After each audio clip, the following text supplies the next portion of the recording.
నిన్న క్యాబినెట్, కేంద్ర క్యాబినెట్ అద్భుతమైన నిర్ణయం తీసుకుంది.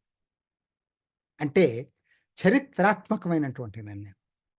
ఎందుకు ఈ మాట అనాల్సి వస్తుందంటే, భారత ఆర్థిక విజయంలో ఓ పెద్ద అడుగు ఏదన్నా ఉందంటే సెమీ కండక్టర్ ఫౌండరీని స్థాపించడం. ఇంతవరకు భారత్‌కు లేదు. ఎప్పటి నుంచి ప్రయత్నం చేస్తుందండి. 50 సంవత్సరాల నుంచి మనం ఆ ఫీల్డ్‌లోకి ఎంటర్ కావాలని ప్రయత్నం చేస్తున్నాం. ఎందుకంటే ఆ ఫీల్డ్ మామూలులాగా ఏదో మ్యానుఫ్యాక్చరింగ్ ఇండస్ట్రీ పెట్టినట్టుగా పెట్టడానికి అయ్యే పని కాదండి అది. ఒకటి చాలా హై క్యాపిటల్ ఇంటెన్సివ్ ఆహ్, యూనిట్ ఇది ప ప పరిశ్రమ అది. కాబట్టి విపరీతమైన పెట్టుబడులు చాలా ఎక్కువ పెట్టాలి. భారత్‌కి ఆ శక్తి లేకపోవచ్చు ఒకటి. రిటర్న్స్ వెంటనే వస్తాయని నమ్మకం లేదు. వచ్చిన కాడ నుంచి వచ్చినవి బాగానే ఉంటాయి. అది వేరే విషయం. సో, కాబట్టి ఆ సాంకేతికత మన దగ్గరుండాలి. చాలా కష్టం. ఆ సాంకేతికత మనం చాలా వెనకబడున్నాం ఆ విషయంలో ప్రపంచం మొత్తం మీద చూసుకున్నా కూడా. సో, కాబట్టి అసలు ఇవాళ సెమీ కండక్టర్ ఇండస్ట్రీ లేకుండా లైఫ్ గడవదండి. లైఫ్ గడవదు మనకి. మన ఇంట్లో దగ్గర నుంచి ఏదైనా చూసుకోండి. మీరు కారులో ఎళ్ళాలంటే చిప్ వాడాల్సిందే. ఫ్యాన్‌లో చిప్ ఉండాల్సిందే. స్విచ్ ఎలక్ట్రికల్ స్విచ్ ఏస్తే చిప్ ఉండాల్సిందే. కొత్తగా వచ్చే స్విచ్‌లు. మీరు ఒకటి కాదు. మీరు ఏదో నాకు చెప్పండి. మొబైల్ వాడతారు రోజు. ఈ మొబైలు చిప్ ఉండాల్సిందే. ఇవాళ చిప్ లేకుండా ఏది లేదండి. అసలు ఇంకా అధునాతక ఏఐ లాంటి వాటిలో అయితే చెప్పాల్సిన పని లేదు. అడ్వాన్స్‌డ్ చిప్స్ అవి మన దగ్గర ఇప్పట్లో మనం సాధ్యం కాదనుకోండి భారత్. ఎందుకు నేను ఇదంతా చెప్పాల్సొస్తా ఉందంటే, ఆ పరిశ్రమ ఇవాళ ప్రపంచంలో ఆధిపత్యాన్ని డిసైడ్ చేస్తుంది. అమెరికాకి ఇవాళ పట్టు ఎక్కడుందయ్యా అంటే, ఈ సెమీ కండక్టర్ ఇండస్ట్రీలో. అది ఉన్నంత కాలం అమెరికా గ్రిప్పు అట్లానే ఉంటది ప్రపంచం మీద. చైనా తర్వాత ఎంటర్ అయింది. చైనా ఇవాళ చాలా అడ్వాన్స్ అయింది. అదే ఒక కారణం. అమెరికాకి, చైనాకి డిఫరెన్స్ ఆఫ్ ఒపీనియన్ రావటానికి కూడా ఇదొక కారణం. సో, కాబట్టి కానీ అమెరికా స్థాయికి చైనా రావటానికి ఇంకా చాలా టైం పడుతుంది. సో, కాబట్టి సెమీ కండర్ ఇండస్ట్రీ అనేది చాలా ముఖ్యం మనకి. కాబట్టి ఏంటి ఇవాళ జరుగుతుందేందంటే, ఈ రోజుకి అమెరికా డామినేట్ చేస్తుంది. ఈ రంగాన్ని గురించి తెలుసుకోవాలనుకుంటే బ్రాడ్‌గా 3గా చెప్పొచ్చండి. బ్రాడ్‌గా. ఏంటంటే డిజైనింగ్. డిజైనింగ్ అంటే మీరనుకున్నట్టుగా ఏదో మామూలు మన డిజైన్స్, కంప్యూటర్ డిజైన్స్ కాదండి అది. చాలా కష్టం. ఎంతో రిసర్చ్ చేయాలి దానికి. దానికి మళ్ళా సెపరేట్ సంస్థలున్నాయి. అసలు ఈ ఇండస్ట్రీలో ఉన్న సప్లై చైన్స్ ఎంత కాంప్లెక్స్ అంటే ఎన్ని కంపెనీలున్నాయంటే, ఎన్ని ప్రాంతాల్లో ఉంటాయంటే అసలు ఊహించుకోలేం. సో, రీసెర్చ్ ఒకటి పెద్ద అది ఎంతో డబ్బులు ఖర్చు పెట్టాలి ఆ రిసర్చ్‌కి కూడా. అది. తర్వాత డిజైనింగ్. ఉదాహరణకి ఇండియాలో ఉన్నాయి. డిజైను ఇంటెల్ కంపెనీ అయినా, ఇంకొక కంపెనీ అయినా ఇండియాలో కూడా సాఫ్ట్‌వేర్ ఇంజినీర్స్‌ని వాడుకుంటున్నారు. ఉదాహరణ నోయిడాలోనే చాలామందున్నారు. వేల మందో, లక్షల మందో ఉన్నారు. మన సాఫ్ట్‌వేర్ ఇంజినీర్లు దాంట్లో పనిచేసేటువంటి వాళ్ళు ఇంటెల్ యూనిట్‌లో డిజైనింగ్ కోసం పనిచేసేవాళ్ళు. కానీ ఆ డిజైనింగ్ తయారు చేసేది మొత్తం గ్రిప్ అంతా అమెరికాలోనే ఉంటది. అది మొదటి పార్ట్ అండి సెమీ కండక్టర్. ఎందుకు నేను చెప్పాలంటే ఇది చెప్పకుండా నేను నేను చెప్పేది మీకు అర్థం కాదు. రెండోది ఫౌండరీ అండి. ఫ్యాక్టరీ. తయారు చేసేది. డిజైన్ తయారైన తర్వాత దాన్ని తయారు చేయటానికి ఫౌండరీ అంటారు. అంటే మామూలు మ్యానుఫ్యాక్చరింగ్ కాదది. అత్యాధునిక దానికి రా మెటీరియల్స్ వేఫర్. వేఫర్ తయారు చేయటం మళ్ళీ అది కూడా మామూలుగా ఎవడు చేయలేడది. దానికొక టెక్నాలజీ, హై టెక్నాలజీ. సిలికాన్ దీనితోటి తీయాలి. ఆ వేఫర్‌లో వాడేటువంటి మళ్ళా ఎన్నో లిథోగ్రఫీ. ఇప్పుడు లిథోగ్రఫీ ఉందనుకోండి. లిథోగ్రఫీలో ఒకే ఒక కంపెనీ ఏఎస్ఎంఎల్ అని ఈ దాన్ని ఏమంటారంటే ఈయూవీ లిథోగ్రఫీ. అంటే అడ్వాన్స్డ్ లిథోగ్రఫీ ఇది. వాళ్ళొక్కరే తయారు చేస్తారు ప్రపంచంలో ఇప్పుడు. వాళ్ళే అమెరికాకైనా, ఇంకొకరికైనా తయారు చేస్తారు. మరి చూడండి ఒక్కొక్క కాంపోనెంట్స్ ఎట్లా ఉంటాయి దీంట్లో. సో, కాబట్టి అయి వాళ్ళు సప్లై చేయాలి దానికి. ఇలా చూసుకున్నప్పుడు ఈ ఫౌండరీ అనేది ఇంతవరకు ఎక్కువ భాగం ఎక్కడ తయారవుతుందండి? తైవాన్, కొరియా, జపాన్ కొంత. ఇవే ప్రధానంగా. అమెరికా కాదు, లేతే ఇది కాదు. అక్కడ తైవాన్, కొరియా వీటిలో, ఎందుకంటే అక్కడ మరి అమెరికాలో కాస్ట్లీ అనే ఉద్దేశంతో ఇప్పుడిప్పుడు మెల్లిగా ఆలోచిస్తున్నారు, ఎందుకంటే తైవాన్తో ప్రాబ్లం వస్తుందేమో ముందు ముందు చైనాతోనని. కాబట్టి ఫౌండ్రీ చాలా కీలకం. మూడోది ప్యాకేజింగ్ అండి. అంటే ప్యాకేజింగ్ అంటే మన అట్టపెట్టెలాగా ప్యాకేజ్ చేయటం కాదు ఇది. చాలా చాలా ఇది కూడా చాలా టెక్నికల్‌గా అసెంబ్లీ, ఎందుకంటే ఇదంటే ఆ సర్క్యూట్ బోర్డ్స్ ఉంటాయి, మైక్రో చిప్స్ ఉంటాయి. వాటిని అక్కడ తయారు చేయటం అనమాట.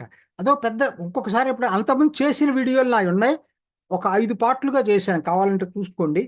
Assembly, testing, marking, packaging. ATMP అంటారు దీన్ని. ఇదొకటి. 3 రకాలన్నమాట. 1 డిజైనింగ్, 2 ఫౌండరీ, 3 ఏటీఎంపీ. ప్యాకేజింగ్ అంటే ఇది నేను చెప్పేది. ఏటీఎంపీ అంటారు దీన్ని. ఇది కూడా హై టెక్నాలజీ. మామూలుగా ఎవరికి వాళ్ళు చేయలేరు ఇది. సో ఇవండి. ఈ 3 కలిపిన దాన్నే సెమీ కండక్టర్ ఇండస్ట్రీ అంటారు. నేను స్థూలంగా చెప్పా మీకు. 5 పార్ట్‌లు అప్పుడు చెప్పిన దాంట్లో ప్రధానమైనది స్థూలంగా ఒక్క మాటలో చెప్పాను.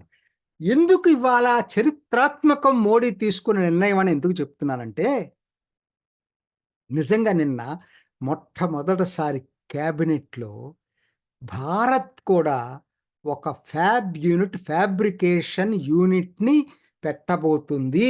90 రోజుల్లో పని కూడా భూమి పూజ జరగబోతా ఉంది. టాటా ఎలక్ట్రానిక్స్, అట్లానే రెండోది PSMC, power chip semiconductor manufacturing company. ఇది తైవాన్‌కి సంబంధించిన ఇంకొకటి. ఈ యాక్చువల్‌గా తైవాన్‌లో అతిపెద్ద కంపెనీ ఫౌండరీ అంటే Taiwan semiconductor manufacturing, TSMC. అది కాదు, ఇది పిఎస్ఎంసి. ఇది వీళ్ళు ఇద్దరు కలిసి సంయుక్తంగా ఈ ఫ్యాక్టరీని ధోలేరాలో పెడుతున్నారు. దీని ఖరీదు తెలుసా? 91,000 కోట్లు. జాగ్రత్తగా ఉండండి. 91,000 కోట్లు ఈ ఫ్యాక్టరీ ఖరీదు. ఇదేం పెద్ద అడ్వాన్స్డ్ అనుకోకండి. ఈ ఇండస్ట్రీ లేదు అడ్వాన్స్డ్ కాదు. మనం ఆ స్థాయికి ఇప్పట్లో రాము. వీళ్ళు 28 నానోమీటర్ చిప్స్ తయారు చేయగలిగితే అతి గొప్ప. అవి దానికి పైన ఉన్నాయే తయారు చేస్తారు. అంటే కిందకెళ్ళే కొంది అడ్వాన్స్డ్ అనమాట. ఇవాళ 3 నానోమీటర్ కూడా తయారు చేస్తున్నారు. సో కాబట్టి మనం దాన్ని మెచ్యూర్డ్ టెక్నాలజీ అంటారు. ఏంటి ఇప్పటికి ఆల్రెడీ దాని మీద రిస్ట్రిక్షన్స్ ఏమి లేవు. మనం తయారు చేసే దాని మీద ఆ సాంకేతికత అవైలబిలిటీ ఉంటుంది మార్కెట్లో. అది కూడా మన దగ్గర లేదు ఇప్పుడు. అది మొట్టమొదట మైక్రాన్ వాళ్ళతో ఒప్పందంతో లాస్ట్ ఇయర్ ఒకటి చేసుకున్నాం. ఏటీఎంపీ అని చెప్పాను కదా, దాంట్లో ఏటీఎంపీ అది ఫౌండరీ కాదు. అసెంబ్లీ, ప్యాకేజింగ్, ఇదంతా టెస్టింగ్, మార్కింగ్ అండ్ ప్యాకేజింగ్. కానీ ఇంకొక కంపెనీ కూడా పెట్టారు. ఇప్పుడు ఇవాళ జరిగింది ఏంటంటే ఈ ఫౌండరీ పెడతా ఉన్నారు. ఒక పెద్ద ముందడుగండి. మొదలు పెట్టాం, ఒక అడుగు వేసామండి మనం. దయచేసి మనం ఏదో సెమీ కండక్టర్ ఇండస్ట్రీలో ఒక 2-3 సంవత్సరాల్లో ఏదో అద్భుతాలు సృష్టిస్తాం అనుకుంటే పొరపాటు. ఒక అడుగు వేశాం.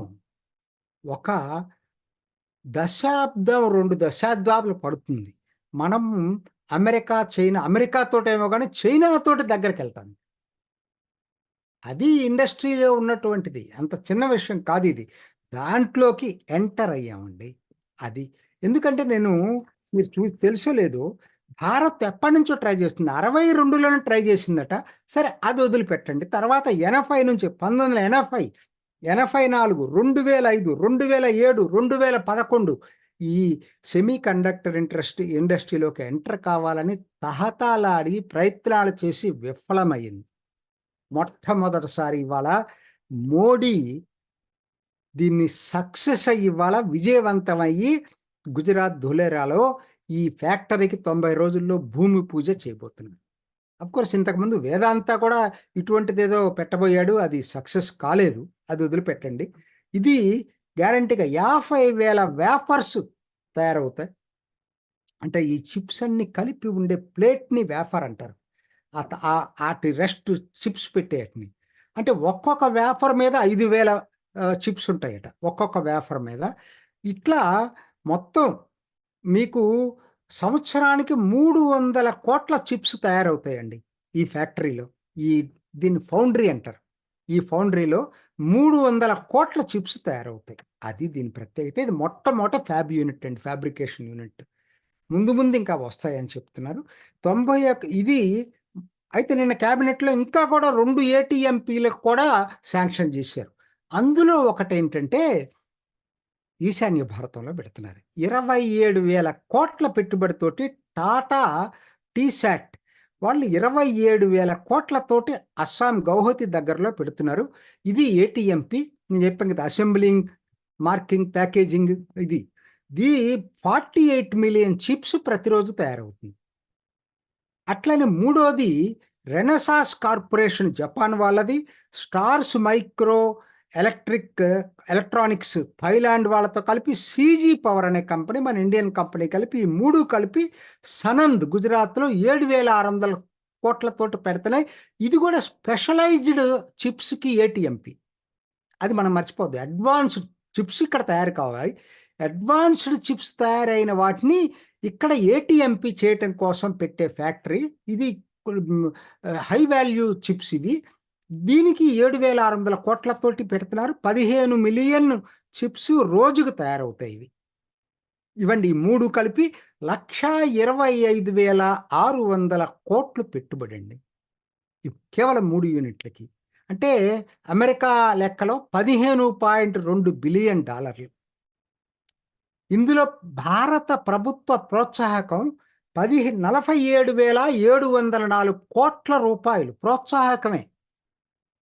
అనుకోవచ్చు మీరు, ఏంటి ఎంత ఇస్తున్నారు అనేది.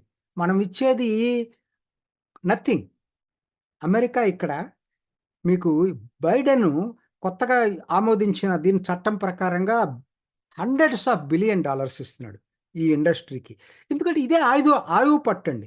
ఈ దీంట్లో అధునాత సంకేతం పట్టు సంపాదించే కొంది మిగతా వాళ్ళకన్నా పైకి వెళ్ళి కొంది కూడా ఆర్థిక వ్యవస్థ మొత్తం మీద పట్టు ఉంటుందండి.